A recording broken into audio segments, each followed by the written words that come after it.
Okay, I think the number one question coming out of Charger Nation, with people talking about what's going on with the Chargers after the draft, I think overall it was a really positive draft. You like the undrafted free agents. Chris, in the video yesterday, talked about an absolute steal you got as a UDFA. And I'm here to talk to you about the best move they may have made might be the one they didn't even make. And I think sometimes we get a little confused on the importance of certain positions when sometimes we have to realize, like, yeah, but actually there are two really important positions on the offensive line. And I think a lot of people are asking the question of why didn't the Chargers do more to help solidify their interior offensive line? And I think I have some answers for that. As we look at who's on your current roster, what you can do, what you can get away with, I think there's also a level of this interior offensive line actually did get improved, right? You had Mekhi Becton that you signed.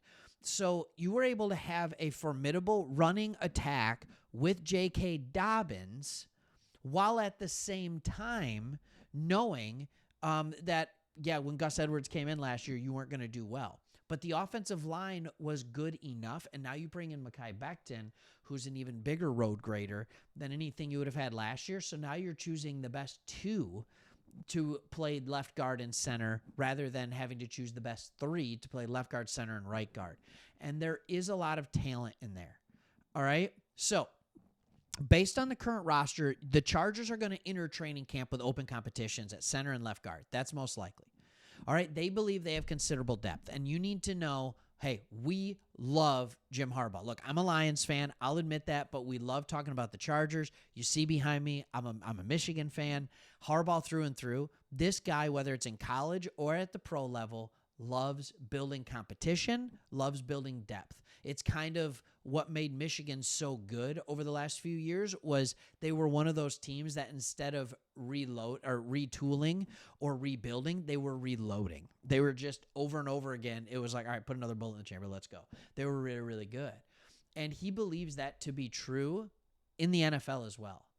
All right. So whether you agree with it or not, that's their approach right now to left guard and at center.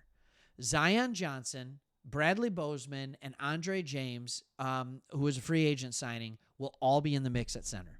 How many NFL teams can say they have three bodies that they can legitimately throw at center? All right? Johnson, Bozeman, James, Trey Pipkins, and Sawyer will all be in the mix at left guard. Johnson has started 49 games at both guard spots in his career. Bozeman has started 94 games at guard and left guard in his career. All right, and he led the Chargers in offensive snaps last year. I mean, think about that for a second. This is really impressive. James has 60 career starts at center, and Pipkins has 56 career starts at tackle and at right guard. Sawyer has 35 career starts at left tackle and at right guard. So you can't sit here and say there's not experience. These are experienced guys that are going to be battling it out to be your left guard and your center. And I think sometimes we get this belief that they were actually terrible last year. All right, I'm going to give you some facts on this. All right, now here's one of the things that I talk about. It's really easy for us to watch a football game and determine, a quarterback played well. Or, that running back looked good, or that wide receiver looked good. But how easy is it to watch a football game and consistently say, Slater was awesome at left tackle, or, man, Bradley Bozeman at center this game just really was awesome. It's hard to do that with offensive linemen. And when I look at linemen, again, the old saying goes, if you don't hear their name, they must be doing good. Well, linemen get a little more run now than they used to. But at the same time, I think we now have to understand that there is a grading system. PFF does grade. Now, it's not perfect because you have people that are saying, all right, this is what I believe their job was, and at what level did they execute it, and they get a grade. All right, so Slater, great year. We can see that left to right. But here's the thing you also have to understand. They put Johnson and Bozeman in as starters. All right, and I'll go to what the other guys got too. But there are 32 teams in the NFL, so 64 tackles. So if you are in the top 64, you are a starting caliber tackle. If you are in the top 64 left or right guard, you are a starting caliber guard. And if you are in the top 32 at center, you are a starting caliber center. Now, you want to be in the top half of that. So you want to be in the top 32 for guard and tackle, and you want to be in the top 16 for center. Now, look at their line last year. Becton is a A-level starter. Alt is an A-level starter. Rashawn Slater, A-level starter. All right? Bozeman was your weak link, and it might be James this year. Johnson was just outside your A-level starter. All right?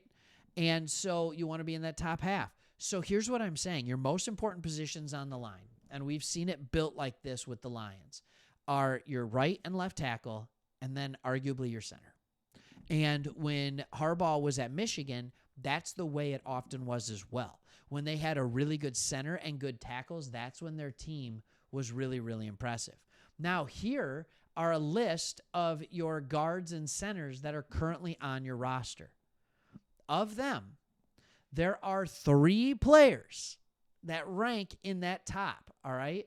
Andre James and Bradley Bozeman were essentially the same last year, all right? You have Mekhi Becton, and don't think it would be this crazy thought. Don't think it would be this crazy thought that James and Bozeman and Becton are your 3 interior starters. I think they want to give Zion Johnson the shot as well. And then when you go in here and you add Pipkins, all right, when you put him at guard, he might have the opportunity to do it too. I personally wouldn't be surprised if you end up with Pipkins and then James or Bozeman, and then you end up, on the other side with Becton. You end up having what were 4 tackles at one point, getting your 4 positions that aren't center. I also never count out Carson Barnhart, right? He last year had that torn ACL that he tore in the playoff game, I believe, against Ohio State for U of M, and not the playoff game, the not even the Big Ten championship, but the last game of the regular season. That takes a while to come back from. This guy's a good player. He could be a rotational player. Don't count him out. He was a good athlete. His draft stock fell. A lot of people believed he was a 2nd or 3rd round pick until he hurt himself. So depending on how healthy he could be, that could work. Here's basically what I'm saying. You are being fiscally responsible, and you are putting together an interior offensive line that is effective and can be effective depending on how you use it and the scheme in which you use it. You also are going to be extremely effective when it comes to pass blocking for Herbert, right? You have guys like Joe Alt. You have guys like Rashawn Slater. Andre James has been a very effective pass blocker. All right, Zion Johnson and Mekhi Becton have been effective pass blockers. Trey Pipkins was a tackle, so he can be an effective pass blocker. All right, and then when you look at these guys and when you look at where they're actually really good, Mekhi Becton's grades out really good as a run blocker. He does. Bradley Bozeman grades out much better as a run blocker. All right, so yeah, I think it's either Alt or Johnson on opposite of Becton. And sometimes when you're putting together the offensive line, you realize maybe the best move is the one you didn't make. You didn't have to go out and spend a bunch of money because you already have solid players, especially with the market. The guard market is insane these days. The numbers that people are getting, and they got Mekhi Becton at a good deal. They did. So it all works out well. All right, hey, thanks for watching. See you on the next one.